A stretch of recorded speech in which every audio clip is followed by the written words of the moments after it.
नमस्कार दोस्तों, स्वागत है आपका हमारे YouTube चैनल पर। इस वीडियो के अंदर दोस्तों हम भारतीय संविधान से रिलेटेड एवं राज्य व्यवस्था से रिलेटेड इसका पार्ट 2 कवर करने वाले हैं। इससे पहले भी हमने एक पार्ट कवर कर लिया, जिसको आपको अगर देखना चाहते हो तो आपको पॉलिटी नाम से प्लेलिस्ट मिल जाएगी चैनल के अंदर, वहाँ पर जाकर आप बात कर सकते हो। तो फ्रेंड्स, इसके अंदर भी हमने 30 इंपॉर्टेंट क्वेश्चन इंक्लूड किए हैं, तो कवर कर लेते हैं इनको, क्योंकि ये आपके आने वाली एसएससी और रेलवे और स्टेट के अंदर जो भी एग्ज़ाम है जिनके अंदर इंडिया जी के आता है, उन सभी के लिए काफ़ी इंपॉर्टेंट है। तो सबसे पहला क्वेश्चन है, अनुच्छेद 263 के अंतर्गत राज्यों के पारस्परिक सहयोग के लिए किसका प्रावधान किया गया है? तो इसका सही जवाब बन जाता है दोस्तों ऑप्शन नंबर बी, अंतर्राज्यीय परिषद का। ठीक है, अंतर्राज्यीय परिषद का प्रावधान किया गया है अनुच्छेद 263 के अंतर्गत राज्यों के पारस्परिक सहयोग के लिए। ठीक है, अगले क्वेश्चन है क्वेश्चन नंबर 2, भारतीय संविधान मान्यता देता है, किसको देता है दोस्तों? आपके सामने ऑप्शन दिए हुए हैं, तो इसका सही जवाब है धार्मिक और भाषाई अल्पसंख्यकों को ये धार्मिक संविधान भारतीय संविधान मान्यता देता है। इन तीनों में से ये इनको मान्यता नहीं देता है, जबकि ऑप्शन नंबर सी इसका राइट हो जाएगा। आगे देखिए, क्वेश्चन नंबर 3 है, बंगाल का विभाजन हुआ। बंगाल का विभाजन कब हुआ? ये 1905 में हुआ था। ठीक है फ्रेंड्स, 1905 में बंगाल का विभाजन हुआ था। देखिए प्रश्न नंबर 4 है, भारत में कितने राज्यों में द्विसदनात्मक विधानमंडल है? तो इसका सही जवाब बन जाता है दोस्तों ऑप्शन नंबर इसका 5। ओके, यानी कि बी ऑप्शन सही हो जाएगा इसका। 5 राज्यों को द्विसदनात्मक विधानमंडल। ठीक है फ्रेंड्स, आगे देखिए क्वेश्चन नंबर 5 है, अपने उपस्थिति तथा मतदान में भाग लेने वाले 2/3 सदस्यों के बहुमत से प्रस्ताव पास कर नवीन अखिल भारतीय सेवा का निर्माण करने का अधिकार किसको है? तो ये दोस्तों अधिकार किसको है? इसका सही जवाब बन जाता है राज्यसभा को। ठीक है, भारतीय सेवा का निर्माण करने में अखिल भारतीय अपने 2/3 सदस्यों के बहुमत से प्रस्ताव पार कर ये अखिल भारतीय सेवा का निर्माण कर सकती हैं राज्यसभा। आगे देखिए क्वेश्चन नंबर हमारा 6 है, 1935 के अधिनियम द्वारा प्रस्तावित संघ में, ठीक है, 1935 के अधिनियम द्वारा प्रस्तावित संघ में क्या है? प्रांतों के लिए संघ में शामिल होना अनिवार्य था। इसका ऑप्शन नंबर ए सही हो जाएगा। आगे देखिए क्वेश्चन नंबर 7 है, सर्वोच्च न्यायालय ने किस मामले में गोलकनाथ बनाम पंजाब राज्य विवाद के अपने ही निर्णय को उलट दिया? ये काफ़ी दोस्तों ओल्ड क्वेश्चन है, तो इसका सही जवाब बन जाता है ऑप्शन नंबर यहाँ पे हो जाएगा दोस्तों डी सही, केशवानंद बनाम भारतीय केरल राज्य। प्रश्न नंबर 7 है, क्रिप्स योजना को दिवालिया बैंक के नाम भविष्य की विधि में भुनने वाला चेक की संख्या प्रदान दी। दोबारा देखिए, क्रिप्स योजना को दिवालिया बैंक के नाम भविष्य की तिथि में भुनने वाले चेक की संख्या प्रदान किसने की? तो ये गांधी जी ने दोस्तों कहा था क्रिप्स योजना को दिवालिया बैंक के नाम भविष्य की निधि में भुनने वाले चेक की इन्होंने इसकी संज्ञा दी थी क्रिप्स योजना को। प्रश्न नंबर 9 है, भारतीय संविधान में मान्य समानता का अधिकार 5 अनुच्छेद द्वारा प्रदान किया गया वह कौन सा है? भारतीय संविधान में समानता का अधिकार 5 अनुच्छेद द्वारा प्रदान किया गया, यह कौन सा है? अनुच्छेद 14 से 18 के बीच में। दोस्तों मैंने कल बताया था आपको पहले वाले वीडियो के अंदर, भारतीय संविधान में समानता का अधिकार अनुच्छेद 14 से 18। प्रश्न नंबर हमारा 10 है, भारत में केंद्र और राज्यों के मध्य विवाद संबंधों का संचालन किन सूचियों के आधार पर किया जाता है? तो इसका सही जवाब है दोस्तों ऑप्शन नंबर यहाँ पे हो जाएगा डी, संघ, राज्य और समवर्ती सूची। ये तीनों ही के द्वारा दोस्तों भारत में केंद्र और राज्यों के मध्य विधायी संबंधों का संचालन इन तीनों ही सूचियों के आधार पर किया जाता है। ठीक है, प्रश्न नंबर 11 है, राष्ट्रपति निम्नलिखित में से कौन सा कार्य करता है? तो इसका सही जवाब बन जाता है दोस्तों संसद के दोनों सदनों का आहूत करना, संसद के दोनों सदनों का सत्रावसान करना, लोकसभा को विघटित करना, उपयुक्त सभी। ये राष्ट्रपति तीनों ही कार्य करते हैं। प्रश्न नंबर हमारा 12 है, भारत परिषद की समाप्ति किस अधिनियम द्वारा की गई? तो ये दोस्तों समाप्ति की गई थी 1935 के अधिनियम द्वारा भारत परिषद की समाप्ति। देखिए क्वेश्चन नंबर 13 है, भारतीय संविधान में नागरिकों के मौलिक कर्तव्य किस संवैधानिक संशोधन द्वारा सम्मिलित किए गए? तो ये 42वें संशोधन द्वारा भारतीय संविधान में नागरिकों के मौलिक कर्तव्य संवैधानिक संशोधन में सम्मिलित किए गए थे 42वें संशोधन द्वारा। प्रश्न नंबर 14 है, 1919 के अधिनियम में उत्तरदायी सरकार की प्रगति की जांच के लिए कितने वर्षों बाद एक आयोग गठित करने का प्रावधान था? तो फ्रेंड्स इसका सही जवाब बन जाता है 10 वर्ष के बाद।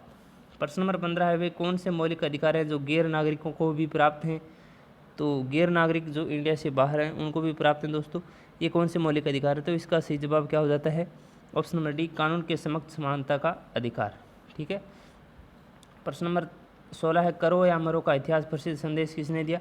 तो ये सभी को पता होगा, गांधी जी इसका सही आंसर हो जाएगा। प्रश्न नंबर हमारा 17 है, निम्नलिखित में से कौन सा कथन गलत है? तो फ्रेंड्स इसका ऑप्शन नंबर डी सही होगा।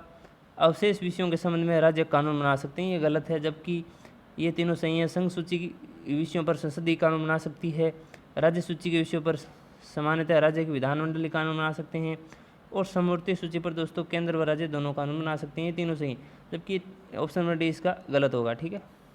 प्रश्न नंबर 18, 1935 के अधिनियम द्वारा प्रस्तावित संघीय न्यायालय की बिहार में स्थापना की गई।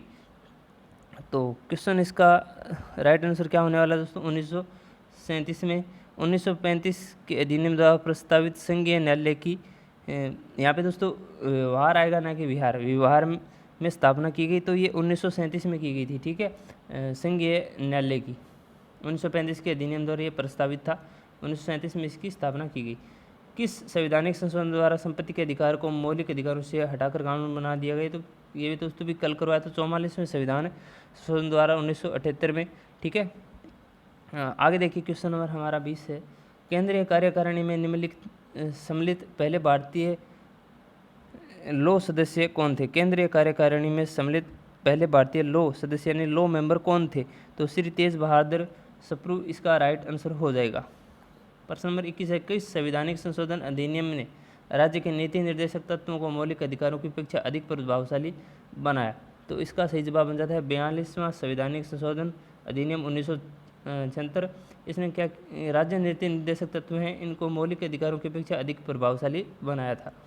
प्रश्न नंबर 22 है, ब्रिटिश शासन द्वारा किस भारतीय शासन अधिनियम द्वारा राष्ट्रीय एकता को गंभीर आघात पहुंचाया गया? ब्रिटिश शासन द्वारा किस भारतीय शासन अधिनियम द्वारा राष्ट्रीय एकता को गंभीर आघात पहुंचाया गया? तो इसका सही जवाब बन जाता है 1909 के अधिनियम द्वारा। ठीक है। क्वेश्चन नंबर 23 है, भारत में लोकसभा का विघटन किसके द्वारा किया जाता है? तो लोकसभा का विघटन दोस्तों यहाँ पे इसका सही जवाब बन जाता है प्रधानमंत्री की सिफारिश पर राष्ट्रपति द्वारा। आगे है क्वेश्चन नंबर 24, संघात्मक व्यवस्था का कौन सा लक्षण भारतीय संविधान में नहीं है? तो इसका सही जवाब बन जाता है दोस्तों 24वें का ऑप्शन नंबर यहाँ पे होने वाला है दोहरी नागरिकता। ठीक है, ये सही है। संघात्मक व्यवस्था में ये लक्षण भारतीय संविधान के अंदर नहीं है, जबकि शक्तियों को विभाजन, संविधान की सर्वोच्चता, लिखित एवं कठोर संविधान, ये सभी तीनों हैं संघात्मक व्यवस्था में, लेकिन दोहरी नागरिकता का भारतीय संविधान में ये लक्षण नहीं है। प्रश्न नंबर हमारा 25 है, अंग्रेजों ने क्रिप्स मिशन को भारत के किस उद्देश्य से भेजा था? तो क्रिप्स मिशन को भारत के में किस उद्देश्य से भेजा था अंग्रेजों ने? इसका सही जवाब बन जाता है मुसलमानों को संतुष्ट करने के लिए। ठीक है। तो दोस्तों ये भारत आया कब था क्रिप्स मिशन? तो इसका सही जवाब बन जाता है 1942 में आया था क्रिप्स मिशन भारत के अंदर। ठीक है। और 1942 में आया था दोस्तों, सर स्टेफर्ड क्रिप्स की अध्यक्षता में ये आया था। पूछा जाए किसकी अध्यक्षता में? सर स्टेफर्ड क्रिप्स की अध्यक्षता में आया था। इसकी मुख्य सिफारिश थी दोस्तों, भारतीय सुरक्षा का भार ब्रिटिश सरकार पर रहेगा और भारतीय नेता भारतीय सरकार को पूर्ण समर्थन देंगे। आगे दोस्तों इसका क्या कारण था कि युद्ध समाप्ति के पश्चात भारत के नए संविधान का निर्माण तो एक निर्वाचित संविधान सभा का गठन होगा, भारत को डोमिनियन स्टेट्स प्रदान किया जाएगा, और फ्रेंड्स किसी भी प्रांत को संविधान स्वीकार या अस्वीकार करने का पूर्ण अधिकार होगा। क्रिप्स मिशन के तहत होगा ऐसे प्रांत अपने समय का प्रथम संविधान भी निर्मित कर सकते हैं। और कांग्रेस व गांधी जी ने इसे लड़खड़ाते हुए बैंक का पोस्ट पेड चेक कहा था दोस्तों। क्या कहा था? कांग्रेस व गांधी ने इसे लड़खड़ाते हुए बैंक का पोस्ट डेटेड चेक इसको बताया था। ठीक है, क्रिप्स मिशन को 1942 में आया था। आगे देखिए क्वेश्चन है हमारा, निम्नलिखित में से कौन सा कथन असत्य है? तो देखते हैं इसका सही जवाब दोस्तों। इसका सही जवाब बन जाता है संविधान में हिंदी को राष्ट्रभाषा कहा गया। ये कथन असत्य है। ठीक है, जबकि ये इसे नहीं कहा गया है राष्ट्र की भाषा संविधान में हिंदी को, जबकि ये तीनों सही हैं। संविधान की अष्टम सूची में नेपाली, मणिपुरी तथा कोंकणी भाषाओं को शामिल कर लिया गया। आगे देखिए, हिंदी माध्यम से संपूर्ण शिक्षा देने वाले देश की पहली संस्था गुरुकुल कांगड़ी हरिद्वार मानी जाती है। गोवा की स्वीकृत राजभाषा कोंकणी है। ये तीनों सही है। ठीक है फ्रेंड्स, आगे देखिए क्वेश्चन नंबर हमारा 27 है, कैबिनेट मिशन योजना के आधार पर 1946 में निर्मित अंतरिम सरकार के अध्यक्ष थे। तो ये कौन थे दोस्तों? इसका सही जवाब बन जाता है option number B, Jawaharlal Nehru. Cabinet mission योजना के आधार पर 1946 में निर्मित अंतरिम सरकार के ये अध्यक्ष थे। प्रश्न नंबर 28 है, भारत के संविधान निम्नलिखित में से कौन सी एक अनुसूची में दल बदल विरोधी कानून विषय के प्रावधान है? तो ये 10वीं अनुसूची में है दोस्तों, ठीक है। प्रश्न नंबर 29 है, भारतीय संविधान के निम्नलिखित में से किस एक का संशोधन द्वारा राष्ट्रपति को कोई भी मामला मंत्रिपरिषद द्वारा पुनर्विचार किए जाने के लिए वापस भेजने का अधिकार दिया गया? तो इसका सही जवाब है 44वां संविधान संशोधन, ठीक है, जिसके द्वारा राष्ट्रपति को कोई भी मामला मंत्रिपरिषद द्वारा पुनर्विचार किए जाने के लिए वापस भेजने का अधिकार दिया गया है।